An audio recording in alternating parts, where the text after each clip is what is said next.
મોરબીમાં વધુ એક ગેમ ઝોન સામે ગુનો નોંધવામાં આવ્યો।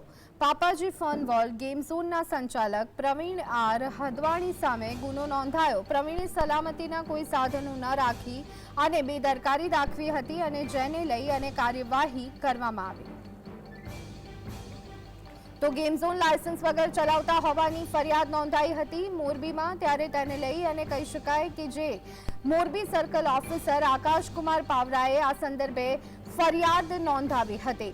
હજી પણ આ ઘટના પછી પણ આપણે જોઈ રહ્યા છીએ કે આવી જ બેદરકારી દાખવવામાં આવી રહી છે। ત્યારે મોરબીમાં વધુ એક ગેમ ઝોન સામે ગુનો નોંધાયો છે। પાપાજી ગેમ ઝોનના સંચાલક પ્રવીણ હદવાણી સામે ગુનો નોંધાયો છે। ત્યારે તપાસ હાથ ધરવામાં આવશે। ગેમ ઝોન લાયસન્સ વગર ચલાવતા હોવાની ફરિયાદ નોંધાઈ હતી।